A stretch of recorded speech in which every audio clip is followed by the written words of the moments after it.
আসসালামু আলাইকুম রহমতুল্লাহি ওবরকাতুহু। সম্মানিত দর্শক, বাংলাদেশের রাজনীতিতে এই মুহূর্তে জামাতকে নিয়ে যা হচ্ছে, এটি রীতিমতো নাটক এবং সিনেমাকে হার মানায়। আমরা যেভাবে প্রাচীন গল্প কথায়, নাটকে, সিনেমাতে যে কাহিনীগুলো দেখে রীতিমতো রোমাঞ্চিত হতাম, হঠাৎ করে দেখা গেল যে কারো বাড়ির দারোয়ান, কর্মচারী, তো সেই দারোয়ান এবং কর্মচারী সময়ের বিবর্তনে বিরাট শিল্প কলকারখানার মালিক হয়ে গেলেন। আবার নিয়তির নির্মম পরিহাসে একসময় তিনি যে বাড়িতে কাজ করতেন, সেই গৃহকর্তা তার কাছে আবার চাকরির জন্য যাইত। তারপর রাজসিংহাসনের অধিকারী রাজাকে কখনো কখনো ইতিহাসের নির্মম যে পরিহাস, পথের ভিখারি হতে দেখেছি। আমরা জীবনে দেখিনি, নাটক সিনেমায় দেখেছি।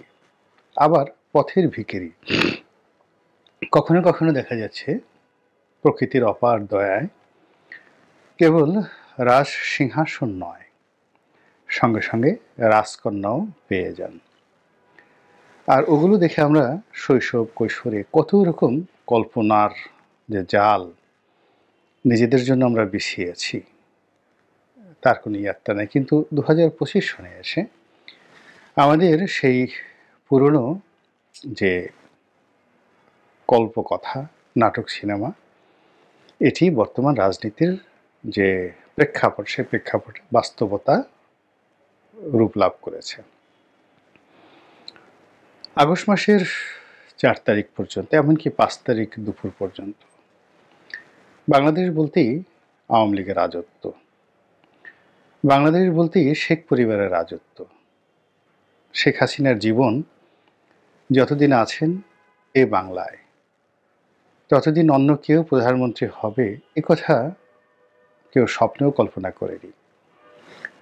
এবং শেখ হাসিনাকে নিয়ে তার যে শক্তিমত্তা, এসব নিয়ে মানুষের মধ্যে এরকম একটা অবস্থা ছিল যে এ যতদিন জীবিত থাকবেন ততদিন বোধহয় ওই সিংহাসনে আর কারোর বসা হবে না। এই জন্য অনেকেই ঠাট্টা করে বলতেন যে, হে আল্লাহ, তুমি তাকে বেহেশত নসিব করো, তোমার তো আর অভাব নেই, তাকে যদি তোমার এত ভালো লাগে এই দুনিয়া থেকে তাকে সসম্মানে নিয়ে যাও, নিয়ে তুমি তাকে জান্নাতুল ফেরদাউস দিয়ে দাও, আমাদেরকে একজন ধুলো ধূসরিত আমজনতার নেতা, রাজা হিসেবে দান করো। তো সেই শেখ হাসিনা এভাবে যাবেন, এটা আমরা কেউ স্বপ্নেও কল্পনা করতে পারিনি। এবং এখানে সেই নাটক সিনেমার যে কাহিনী, সেটিকে হার মানিয়েছে।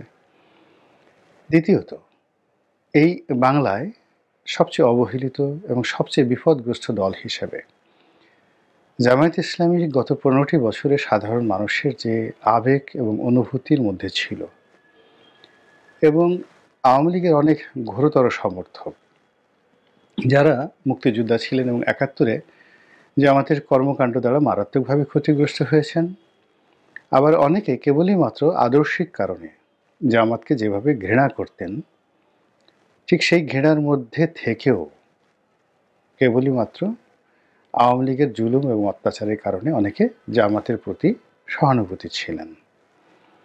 তো সেই জামাত এই 2025 সনে এসে এতটা শক্তিশালী হয়ে পড়বে এবং তাদেরকে আল্লাহ রাব্বুল আলামিন এমন একটা জায়গায় পৌঁছে দিবে যে তাদের অবস্থানের কারণে সমস্ত মানুষ তাদেরকে হিংসে করবে, এটা আমরা কেউ স্বপ্নেও কল্পনা করিনি। আরও আশ্চর্য ঘটনা হলো যে জামাত বলতে বাংলাদেশে সাধারণত বাংলাদেশ জাতীয়তাবাদী দল বিএনপির একটা বি টিমকে বোঝানো হতো। বিএনপি যেখানে, জামাত সেখানে। বিএনপির দয়া মায়া ছাড়া জামাত বাঁচতে পারবে না, এবং বিএনপি তাদেরকে বগলের তলে রাখলে তারা বগলের তলে থাকতে বাধ্য, তাদেরকে কম্বলের তলে যদি ঢুকায় তারা কম্বলের তলে যাবে। আবার যখন পছন্দ হবে না তখন বলে, যাও, তোমাদেরকে আর ভালো লাগে না, গেট আউট, তোমরা চলে যাও এবং রাস্তায় রাস্তায় ঘুরো। এরকম একটি বিশ্বাস যাদেরকে যারা ধারণ করতেন, তারাও বর্তমান যে রাজনৈতিক অবস্থা, সেই অবস্থায় জামাতের যে শক্তিমত্তা, জামাতের যে নড়াচড়া এবং জামাত যা কিছু করছে, এটি তাদেরকে রীতিমতো, আমরা যদি আঞ্চলিক ভাষায় বলি, একদম লোকজন টাসকি খেয়ে গেছে। তো এই যে জামাতের এই অবস্থায়, জামাতের মূল যারা মদতদাতা বাংলাদেশের রাজনীতিতে, সেটা হলো বাংলাদেশ জাতীয়তাবাদী দল বিএনপি। তারা সবচেয়ে বেশি আশ্চর্য হয়ে গেছে। প্রথমে ৩-৪ মাস তারা শুধু ভেবেছে, এ কি হচ্ছে, জামাত এটা পারলো কি করে? তারা কি চোখে সর্ষে ফুল দেখছে? ঘটনা কি সত্যি? আসলে কি এরকম কোনো ঘটনা ঘটেছে, নাকি তারা স্বপ্ন দেখছে? এইভাবে সেপ্টেম্বর, অক্টোবর, নভেম্বর পর্যন্ত গেছে। যখন তাদের উপর আঘাত এসেছে এবং তারা দেখেছে যে জামায়াতে ইসলামী ছাত্র সংগঠন শিবির তাদেরকে বড় বড় কলেজে ঢুকতে দিচ্ছে না, অর্থাৎ ছাত্রদলকে ঢুকতে দিচ্ছে না। দেশের প্রচলিত যে গণমাধ্যমগুলো রয়েছে, সেখানে জামাতের আমিরের কথা যত গুরুত্ব সহকারে প্রকাশিত হয়, ওভাবে বিএনপির কোনো নেতার নামগন্ধ নেয় না। সরকারি অফিসগুলোতে জামাত মাইন্ডেড যে সকল কর্মকর্তা, তাদের দাপট, তাদের নিয়োগ এবং বাকি জনগণ জামাতের প্রতি যতটা আকর্ষণীয় মনোভাব নিয়ে মনোযোগ দিচ্ছে, এতে করে ডিসেম্বর মাস 2024 সনে এসে বিএনপির ভাবোদয় হয়েছে এবং তারা সত্যিকার অর্থে বুঝতে পেরেছে যে তাদের সর্বনাশ ঘটে গেছে। এখন তারা আর জামাতকে আগের মতো ভাবে না। তারা এখন জামাতকে শুধু প্রতিদ্বন্দ্বী ভাবে না। তারা মনে করছে জামাত এখন এরকম একটা পর্যায়ে পৌঁছে গেছে যে জামাতের সঙ্গে যদি তারা প্রতিযোগিতা না করে, এমনকি জামাতকে যদি তারা অনুসরণ না করে, এমনকি জামাতকে যদি তারা টেক্কা দিতে না পারে, তাহলে রাজনীতি তাদের জন্য আগামী দিনে দুরূহ হয়ে পড়বে। এরই ধারাবাহিকতায় বিএনপির শীর্ষ যারা নেতৃত্ব রয়েছে, তারা নানা রকম কথাবার্তা বলছেন। তাদের মুখেই এখন বের হয়ে যাচ্ছে যে জামাত বাংলাদেশ চালাচ্ছে। বিএনপির নেতারাই বলছেন যে কয়েকটি মন্ত্রণালয় এখন জামাত অধ্যুষিত, ইত্যাদি ইত্যাদি নানা রকম। তারপরে বিএনপি এখন তাদেরকে খোঁটা দিচ্ছে যে 1971 সনে জামাত কি করেছিল, তারা স্বাধীনতা বিরোধী ছিল। স্বয়ং তারেক রহমান সাহেব জামাতকে খোঁটা দিয়ে বলার চেষ্টা করেছেন, আওয়ামী লীগের সঙ্গে তুলনা দিয়ে একদল এদেশের মুক্তিযোদ্ধাদের উপর আক্রমণ চালিয়েছে, পাকিস্তানি সৈন্যদের দোসর হিসাবে যত অন্যায় অপকর্ম ছিল সেগুলো করেছে। আর এক দল মানুষকে যুদ্ধের মধ্যে ফেলে দিয়ে তারা কলকাতাতে গিয়ে পালিয়েছে। সঙ্গতির কারণে এখানে মূলত আওয়ামী লীগকে ইন্ডিকেট করা হলেও আক্রমণ করা হয়েছে জামাতকে।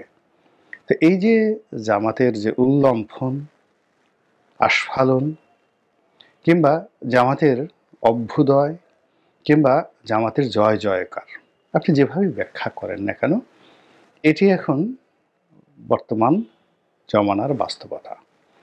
এবং এই বাস্তবতার কারণে আগামীর যে নির্বাচন, আগামীর রাজনীতিতে বিএনপির প্রধান প্রতিপক্ষ এখন আর আওয়ামী লীগ নয়।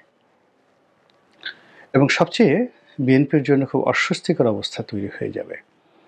সেটি হলো নির্বাচন যদি দীর্ঘমেয়াদে পিছিয়ে যায় এবং যে কথা মানুষ বলাবলি করছে যে জামাত যদি কোনো কারণে ক্ষমতায় চলে আসে, রাষ্ট্র ক্ষমতায় যদি জামাত চলে আসে, তাহলে বিএনপির তো কচু গাছের সঙ্গে গলায় দড়ি দিয়ে মরতে হবে।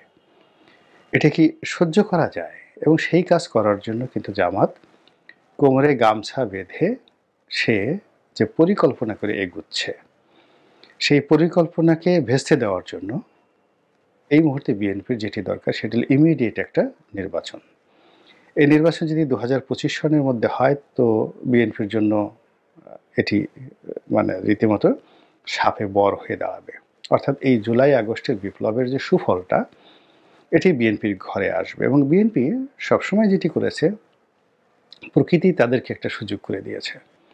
19৭৫ সনের 15ই আগস্টের পর বহু ঘটনা, দুর্ঘটনার পর ৭ই নভেম্বর হলো এবং সেই ৭ই নভেম্বর পর্যন্ত বিএনপির কোনো অস্তিত্ব ছিল না এবং কোনো ঘটনার সঙ্গেই কিন্তু জিয়াউর রহমান সরাসরি সম্পৃক্ত ছিলেন না। 15ই আগস্টের সঙ্গেও ছিলেন না, ৭ই নভেম্বরের সঙ্গেও ছিলেন না, খালেদ মোশাররফ সাহেব যে বিদ্রোহ করেছেন সেটার সঙ্গেও ছিলেন না, জেল হত্যার সঙ্গেও ছিলেন না, কোনো কিছুর সঙ্গে ছিলেন না। তিনি অ্যাবসলিউটলি একটা প্রফেশনাল যে মোড রয়েছে, সেই প্রফেশনাল মোডে সেনাবাহিনী চাকরি করেছেন। কিন্তু নিয়তি এবং প্রকৃতি তাকে এমন একটা সুযোগ করে দিল যে তিনি একেবারে শাহেনশাহ হয়ে গেলেন। আবার যখন এরশাদের পতন হলো তখন বিএনপি ভীষণ রকম বিপর্যস্ত, কেননা 10টি বছর ধরে এরশাদ কন্টিনিউয়াসলি যাদেরকে টার্গেট করে তার রাষ্ট্র ক্ষমতাকে ব্যবহার করেছেন এবং বিএনপিকে তছনছ করে দেওয়ার জন্য, বিএনপিকে ভাঙার জন্য সব কিছু করেছেন। ফলে 1991 সনে বিএনপি ক্ষমতায় আসবে এটা বিএনপিও ভাবেনি এবং সত্যিকার অর্থে যখন তারা ক্ষমতায় এলেন, সরকার গঠন করা থেকে শুরু করে অনেক কিছুতেই তাদের বিব্রত বোধ করতে হয়েছে, কিন্তু প্রকৃতি তাদেরকে সুযোগ করে দিয়েছে। তো এইবারও একই অবস্থা। এবার যে বিপ্লব হলো সেই বিপ্লবের সঙ্গে এখন ওপেন সিক্রেট যে জুলাই আগস্টের বিপ্লবের পেছনে জামাতের দীর্ঘদিনের পরিকল্পনা ছিল। এখন জামাত বিজয়ী, এই জন্য এই কথাগুলো বলা যাচ্ছে। আবার আগামীতে যদি জামাত পরাজিত হয় তাহলে আর এক দফা ফাঁসির কাষ্ঠে ঝোলার জন্য যত তথ্যপত্র দরকার বাংলার আনাচে কানাচেগুলো ছড়িয়ে আছে। অর্থাৎ এখন যাদেরকে মাস্টারমাইন্ড বলা হচ্ছে, যাদেরকে বিপ্লবের অগ্রনায়ক বলা হচ্ছে, তাদের প্রায় সবাই জামাতের সাথে সম্পৃক্ত, ছাত্র শিবিরের সঙ্গে সম্পৃক্ত। জামাত এখানে ইনভেস্ট করেছে, টাকা খরচ করেছে এবং শেখ হাসিনার পতনের জন্য প্রয়োজন একটা সশস্ত্র বিপ্লব যদি হয়, সেটা করার যে একটা পরিকল্পনা ছিল সেটাও কিন্তু মাস্টারমাইন্ডরা বলে গেছেন। তো কাজেই জামাত ঝুঁকি নিয়েছে। সেই অর্থে বিএনপি এখানে মাস্টারমাইন্ড না হলেও বিএনপি সমর্থন দিয়েছে, তাদের নেতাকর্মীরা স্বতঃস্ফূর্তভাবে এখানে অংশগ্রহণ করেছে, এটা সত্য। কিন্তু এই মুহূর্তে যদি নির্বাচন হয়, প্রকৃতিগতভাবে দেখা গেল যে পুরো যে সুফল এটি বিএনপি পেয়ে যাবে এবং সেটি বিএনপি জানে যে 2025 সনের মধ্যে যদি নির্বাচন না হয় তাহলে তাদের এই যে প্রকৃতি প্রদত্ত সুযোগটি, সেই সুযোগটি আর তারা কাজে লাগাতে পারবে না। এই সুযোগটি জামাতের ঘরে চলে যাবে। আর জামাতের আমির প্রধানমন্ত্রী হচ্ছেন, জামাতের অন্য নেতারা মন্ত্রী হচ্ছেন, স্বরাষ্ট্র মন্ত্রণালয় চালাচ্ছেন, আর বিএনপি আওয়ামী লীগ ছুটোছুটি করছে ভয়ে জামাতের পেছনে পেছনে। এইরকম দৃশ্য কল্পনা করতে করতে আওয়ামী লীগের লোকজনের রক্তবমি হওয়ার মতো উপক্রম হয়ে পড়েছে। আর বিএনপির লোকেরা যে কিভাবে তাদের যে ক্রোধ, তাদের যে বিরক্তি প্রকাশ করছে তা সাম্প্রতিক সময় আমরা বিএনপির নেতাকর্মীদের মুখে, চোখে, অভিব্যক্তিতে দেখতে পাচ্ছি। রাজনীতি খুবই পরিবর্তনশীল, পৃথিবী বিবর্তনশীল, এখানে সব কিছুই সম্ভব। তো সেই দিক থেকে আগামীতে এই বর্তমান যে রাজনীতির মেরুকরণ এটি কোথায় গিয়ে শেষ হয় একমাত্র আল্লাহ রাব্বুল আলামিনই বলতে পারেন। আসসালামু আলাইকুম রহমতুল্লাহি ওয়া বারাকাতুহু।